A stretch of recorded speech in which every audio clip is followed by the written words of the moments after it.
성경 말씀 신약 성경 빌립보서 2장 5절에서 11절 말씀을 함께 보도록 하겠습니다. 빌립보서 2장 5절에서 11절 말씀을 제가 봉독하겠습니다. 너희 안에 이 마음을 품으라. 곧 그리스도 예수의 마음이니 그는 근본 하나님의 본체시나 하나님과 동등됨을 취할 것으로 여기지 아니하시고 오히려 자기를 비워 종의 형체를 가지사 사람들과 같이 되셨고 사람의 모양으로 나타나사 자기를 낮추시고 죽기까지 복종하셨으니 곧 십자가에 죽으심이라. 이러므로 하나님이 그를 지극히 높여 모든 이름 위에 뛰어난 이름을 주사 하늘에 있는 자들과 땅에 있는 자들과 땅 아래에 있는 자들로 모든 무릎을 예수의 이름에 꿇게 하시고 모든 입으로 예수 그리스도를 주라 시인하여 하나님 아버지께 영광을 돌리게 하셨느니라. 아멘. 네, 오늘은 고난주간 마지막 날입니다. 한 주간 주님의 고난을 묵상하시면서 주님의 고난과 죽으심이 나를 위한 것이구나 라고 하는 것을 깊이 깨닫고 또 다시 한번 주님의 사랑에 고백하는 그런 시간이 되셨기를 바랍니다. 어제 말씀드린 것과 같이 예수님께서는 어제 금요일에 십자가에서 돌아가셨고 오늘은 토요일은 무덤에 머물러 계십니다. 그리고 내일 주일에는 부활을 하시게 되죠. 사도신경의 고백과 같이 장사된 지 사흘 만에 죽은 자 가운데서 다시 살아나셨습니다. 오늘까지가 고난주간이기 때문에 예수님이 받으신 고난에 대해서 더 많은 이야기를 나눌 수가 있는데 오늘은 예수님께서 받으신 그 고난이 헛되지 않기 위해서 예수님이 받으신 그 고난을 헛되지 않게 하기 위해서 우리가 어떻게 살아야 할지 같이 묵상해 봤으면 좋겠습니다. 그리고 그렇게 살려고 하면 내 삶 속에도 내가 지는 십자가가 있구나. 내가 선택한 고난이 있을 수밖에 없구나. 그리고 그 십자가의 길은 영광스러운 길임을 깨닫고 기꺼이 십자가를 지고 주님을 따라가는 그런 제자로서의 삶을 다시 한번 다짐하는 그런 시간이 되기를 간절히 기도합니다.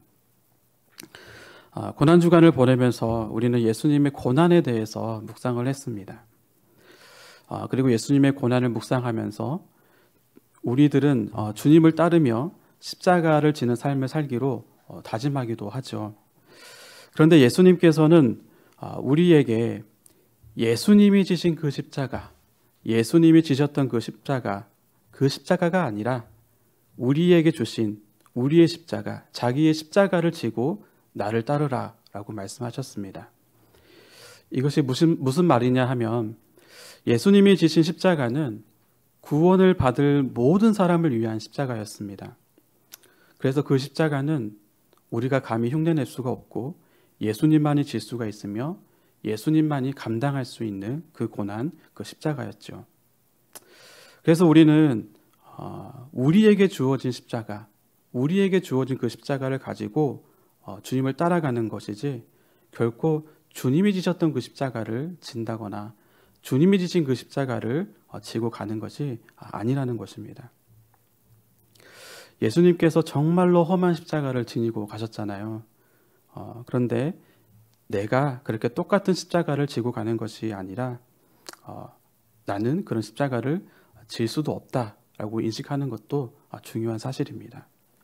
그럼 예수님께서 이렇게 험난한 십자가를 지시면서 고난당하시고 죽으셨는데 그 고난과 죽으심을 통해서 우리에게 원하시는 것이 무엇이었을까요? 너도 나처럼 채찍에 맞아야 되고 나처럼 뺨을 맞아야 되고 나처럼 창에 찔려야 되고 이런 것일까요? 그런 것이 아닙니다. 예수님이 십자가를 지시고 고난 받으시고 죽으시면서 우리에게 원하시는 것은 요한복음 13장 34절과 35절에 있습니다. 제가 봉독하겠습니다. 새 계명을 너희에게 주노니 서로 사랑하라. 내가 너희를 사랑한 것 같이 너희도 서로 사랑하라. 너희가 서로 사랑하면 이로써 모든 사람이 너희가 내 제자인 줄 알리라. 바로 구원받은 우리가, 예수님 때문에 구원받은 우리가, 그래서 하나님과 평화를 누린 우리가 서로 사랑하는 것, 그것이 바로 십자가를 지신 죽음을 당하신 예수님께서 우리에게 바라고 원하시는 것입니다. 오늘 본문에서 바울은 빌립보 성도들에게, 빌립보 교회에게 말씀을 하고 있습니다. 그뿐만이 아니라 우리에게도 하신 말씀이죠. 빌립보서 2장 5절에 보면 너희 안에 이 마음을 품으라 곧 그리스도 예수의 마음이니 라고 말씀하고 있습니다. 바울은 이렇게 말을 하고 있는 것입니다. 여러분이 서로 사랑하기 위해서는 그리스도의 마음을 품어야 한다라고 말씀하고 있는 겁니다. 예수님께서 겸손한 마음을 가지고 계신 것과 또 예수님께서 섬기기 위해 한없이 낮아지시는 것과 또 예수님께서 보여주신 그런 희생의 정신, 이런 것들이 여러분의 마음속에 있어야, 그 그리스도의 마음을 품어야 여러분이 서로 사랑할 수 있다라고 하시는 겁니다. 예수님께서도 이런 마음으로 하나님을 사랑하시고 또 사람을 사랑하셨는데, 바울은 우리가 사랑할 때 바로 예수님께서 하신 그 마음, 예수님께서 보여주신 그 행동, 그것이 바로 우리가 사랑할 수 있는 모델이다라고 이렇게 제시를 하고 있다는 것입니다. 그러면 이 예수님의 겸손과 낮아지심과 희생에 대해서는 어떻게 설명을 하고 있습니까? 오늘 6절에서 8절에 보면은 그 말씀을 잘 설명해 주고 있습니다. 제가 또 봉독하겠습니다. 그는 근본 하나님의 본체시나 하나님과 동등됨을 취할 것으로 여기지 아니하시고 오히려 자기를 비워 종의 형체를 가지사 사람들과 같이 되셨고 사람의 모양으로 나타나사 자기를 낮추시고 죽기까지 복종하셨으니 곧 십자가에 죽으십니다. 6절에 보면요, 예수님은 근본 하나님의 본체시다라고 말씀하고 있습니다. 그런데 그 하나님과 동등됨을 취하지 않으셨다라고 합니다. 그렇기 때문에 예수님께서 이 땅에 사람의 몸을 입고 오실 수가 있었고요. 또 한없이 낮아지시면서 겸손의 모습 정도가 아니라 겸손의 왕으로서 이 땅에서 그의 생애를 사셨습니다. 그리고 마지막에는 우리를 위해서 자신을 희생하며 십자가에서 죽으셨죠. 예수님은 이 6절 말씀과 같이 근본 하나님의 본체이십니다. 이 말은 무슨 말이냐 하면 성부와 성자는 우리가 이 삼위일체를 배워서 아시겠지만 위격으로는 서로 구별은 되어 있지만 본질적으로는 같은 하나님이시거든요. 그러니까 성자 하나님과 성부 하나님은 신성으로서 같은 분이십니다. 그런데 왜 예수님은 마치 낮은 자가 높은 자에게 복종하고 순종하는 것처럼 아버지께 순종한다라고 그의 이 땅에 오셔서 사실 때 그렇게 말씀을 하셨을까요? 또 성부 하나님이 더 높은 분이셔서 시키니까 어쩔 수 없이 그렇게 했을까요? 그래서 예수님이 그 명령에 따를 수밖에 없는 그런 위치에 있었을까요? 힘에 밀려서 그렇게 하신 것이 결코 아니겠죠. 예수님이 그렇게 순종하신 것은 결코 맹목적인 순종이 아니었습니다. 우리가 잘 아는 것처럼 이 이신칭의와 같은 개념은 성경에는 이신칭의와 같은 그런 말은 성경에는 그런 개념이 있습니다. 그런데 그 개념이, 그 말이 성경에 명확하게 나와 있지 않거든요. 마치 이런 것처럼 성경에 있는 개념이지만 성경에 부분적으로는 단어가 나오지만 명확하게 나오지 않는 단어들로 교리를 설명하고 있는 것들이 좀 있습니다. 그 중에 하나가 이 구속 언약이라는 교리인데요. 구속 언약입니다.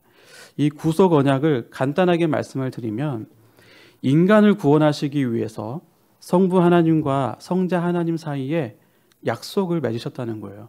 영원 전부터 성부 하나님과 성자 하나님께서 그 구속에 대한 약속을 하셨는데 그 구속 언약 안에 이런 내용이 들어있는 거죠. 성자 예수님께서 그 구속 사역, 구원 사역을 완성하기 위해서 자신을 내어주기로 약속을 하셨다는 그 내용이 들어있습니다. 그래서 예수님께서는 그 성부 하나님과 성자 하나님과의 맺은 그 구속 언약 안에서 예수님께서 스스로 자원해서 그 역할을 감당하시기로 약속을 하신 것입니다. 다시 말해서 성부 하나님이 더 높으시고 성자 예수님이 더 낮으셔서 명령을 따르는 그런 순종이 아니라 구원이라는 그 놀라운 사역을 하기 위해서, 그 위대한 프로젝트를 하시기 위해서 서로 역할을 나눈 것인데, 그 역할을 감당하실 때에 예수님께서 스스로 낮아지셔서 또 겸손해지셔서 그리고 자신을 희생하면서 하나님 아버지께 순종하며 그 구속 사역을 완성하셨다라는 뜻입니다. 이것은 우리가 부부 사이에서도 똑같이 적용되는 원리입니다. 하나님은 남자와 여자를 동등한 존재로 지으셨죠. 그런데 성경 말씀에는 아내는 남편에게 복종하라라고 이렇게 말씀을 하고 있습니다. 이것은 남편이 더 높은 자이고 아내는 더 낮은 자이다, 그렇기 때문에 아내는 남편에게 복종해야 된다, 그런 뜻이 결코 아닙니다. 하나님께서는 남자와 여자를 통해서 가정을 이루시는데, 이 가정이 작은 하나님의 나라로 세워져 나아갈 때에, 또 하나님의 뜻대로 통치하는 그런 가정이 될 때에 하나님이 남편을 그 가정의 가장으로 세우셨다는 거예요. 그 남편을 가정이라는 역할로 역할을 주셨다는 겁니다. 그리고 그 아내는 돕는 배필로서의 역할을 정해주셨다는 뜻입니다. 그래서 남편은 이 영적인 가장의 역할을 충실하게 잘 하려고 노력을 해야 하는 것이고, 아내는 남편이 그 영적인 가장의 역할을 잘 할 수 있도록 도와주는 역할을 해야 되는 것이에요. 그래서 이 역할이 잘 이루어졌을 때에 가정이 화목하고 평화롭게 됩니다. 근데 만약에 이것을 남자가 더 뛰어나기 때문에 여자는 순종해야 된다, 이런 식으로 해석하게 되면 몹시 곤란하게 되고 그 안에는 아마 전쟁과 같은 일이 벌어질지도 모릅니다. 이 성자 예수님은 성부 하나님과 맺은 그 언약 속에서 그 약속을 따라서 순종을 하신 것입니다. 스스로 겸손과 낮아지심과 희생을 통하여서 자발적으로 그 구속사역을 완성하신 것이죠. 이런 맥락 속에서 우리 교회에서 성도가 서로 살아가는 것도 같은 원리라고 볼 수가 있습니다. 하나님의 자녀가 된 우리 성도가 된 우리는 우리 모두는 서로 다 동등한 존재로 지어진 자들입니다. 겸손을 말하기 이전에 하나님께서 우리를 만드실 때에는 내가 저 사람보다 더 높은 사람으로 만든 것도 아니고, 그렇다고 나를 저 사람보다 더 낮은 사람으로 만든 것도 아니라는 것을 기억하시기 바랍니다. 하나님은 우리 모두를 다 동등한 존재로 지으셨습니다.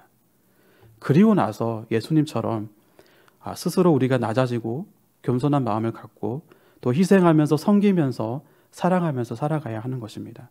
이것이 바로 십자가를 지신 예수님께서 우리에게 원하시는 것이고, 또 우리가 서로 사랑하면서 사는 것에 대한 기초라고 할 수가 있는 것입니다.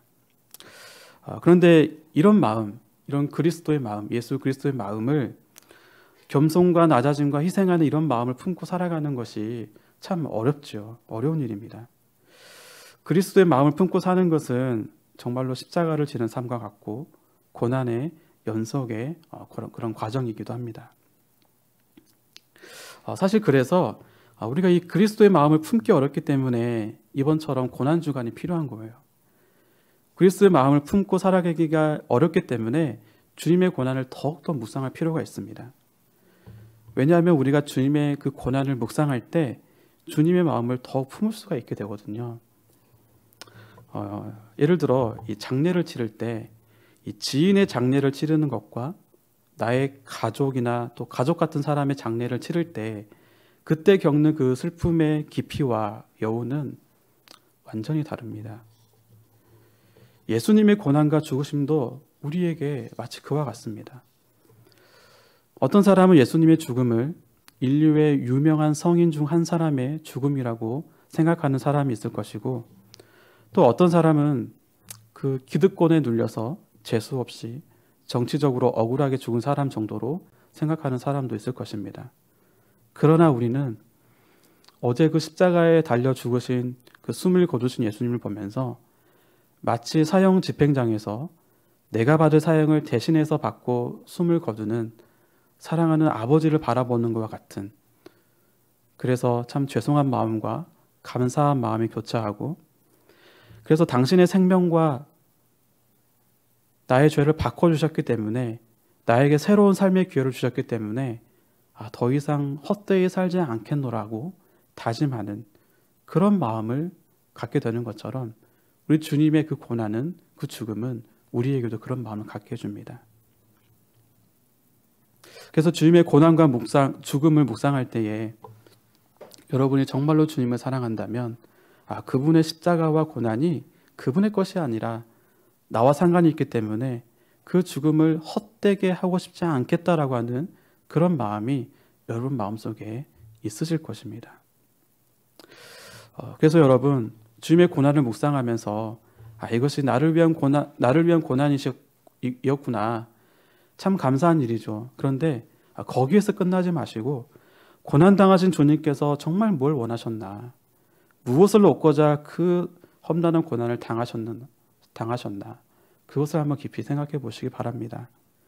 예수님처럼 겸손한 마음과 낮아짐으로, 그리고 희생의 마음으로 서로를 사랑하는 것, 그것을 다시 되새기는 그런 시간이 되기를 바랍니다. 그리고 그리스도의 마음을 품고 살아가기가 어려울 때마다 이 주님의 고난을 계속 묵상하시기를 바랍니다. 주님의 고난을 헛되게 하고 싶지 않은 그런 마음을 주님께서 여러분에게 주실 것이고, 힘들고 어렵지만 또 십자가의 길이지만 나를 희생해야 하지만 그 길을 걸어갈 때에 그런 마음과 또 힘과 용기를 허락해 주실 것이라고 믿습니다. 물론 이 고난주간에 주님이 당하신 이 고난은 우리에게 참 큰 슬픔을 안겨주죠. 그러나 그 슬픔만 느끼기에는 그 슬픔이 마치 사치로 여겨질 만큼 예수님께서 우리의 죄를 위해 죽으시고 구원해 주시기 위해 죽으신 그 사건은요, 우리를 이 찬송가의 이런 가사와 같이 말해주고 있는 것 같습니다. 442장에 저 장미꽃 이슬 위에라는 찬송이 있는데, 그 가사에 이런 가사가 있죠. 밤 깊도록 동산 안에 주와 함께 있으려 하나 괴로운 세상에 할 일 많아서 날 가라 명하신다. 주님이 우리의 죄를 위해 대신 죽으셔서 우리에게 바라는 삶은 하나님을 사랑하고 이웃을 사랑하는 것인데, 하나님과 이웃을 사랑하는 것은요, 가만히 슬퍼하면서 이루어지는 것이 아닙니다. 가만히 앉아서 그 죽음의 슬픔을 묵상하는 것에서 이루어지는 것이 아니고, 그 슬픔의 눈물을 닦아내고 일어나서 사랑하는 자리로 가야 한다는 것입니다. 사랑하는 일을 해야 한다는 것입니다. 사실 바울이 너희 안에 그리스도의 마음을 품으라 라고 하신 그 이유가 오늘 성경 말씀 읽은 본문 말씀 앞절에 있는데 2절부터 4절에 있습니다. 제가 한번 읽어보겠습니다. 마음을 같이하여 같은 사랑을 가지고 뜻을 합하여 한 마음을 품어 아무 일에든지 다툼이나 허영으로 하지 말고 오직 겸손한 마음으로 각각 자기보다 남을 낮게 여기고 각각 자기 일을 돌볼 뿐더러 또한 각각 다른 사람들의 일을 돌보아 나의 기쁨을 충만하게 하라. 주님 안에서 한 공동체가 된 당신들이 서로 마음을 같이 하고 사랑을 갖고 뜻을 합하여 한 마음을 품으려면 그리스도의 마음을 품어야 합니다 라고 말씀하고 있는 겁니다. 주님 안에서 한 가족이 된 당신들이 무슨 일을 하든지 다투지 말고 허영심을 하지 말고 겸손한 마음으로 남을 낮게 여기면서 자기 일을 돌볼 뿐더러 다른 사람의 일까지 돌보려면 그리스도의 마음을 품어야 한다라는 것입니다. 다시 말해서 우리가 서로 사랑하며 살기 위해서는 그냥 되는 것이 아니고 우리 각자 모두가 그리스도의 마음을 품어야 한다는 것입니다. 사랑하는 성도 여러분, 그리스도의 마음을 품으시기 바랍니다.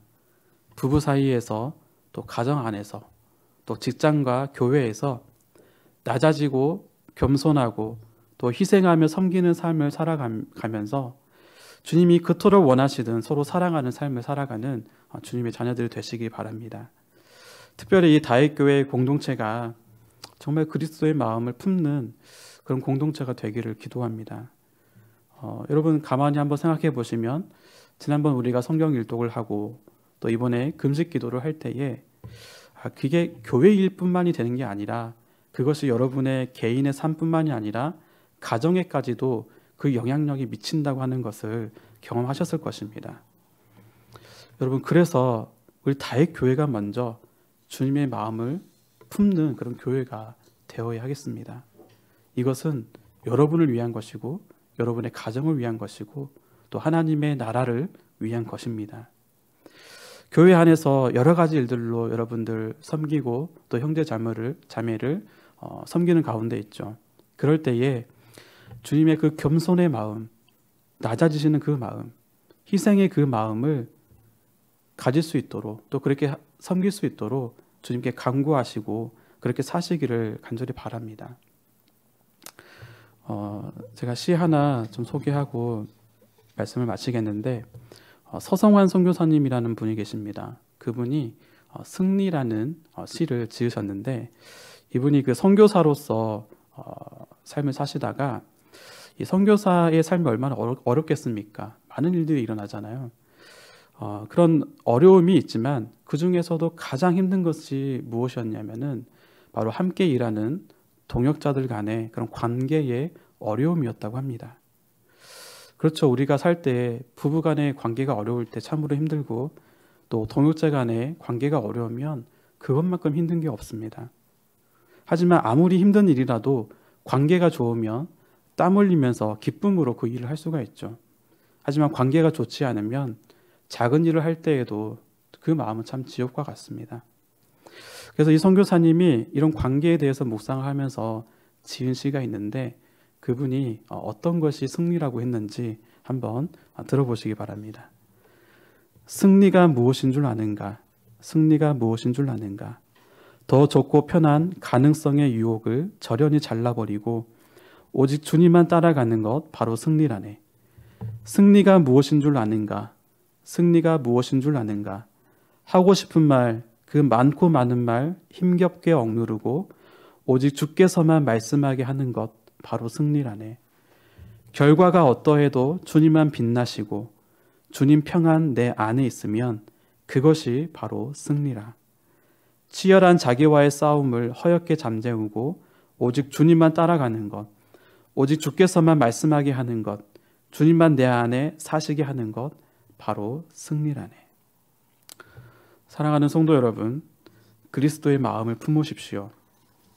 때론 고난이 따를 수 있지만 그 길은 승리의 길이며 그 십자가의 길은 영광의 십자가의 길이 될 것입니다. 주님의 고난을 묵상하는 한 주를 저희가 보냈습니다.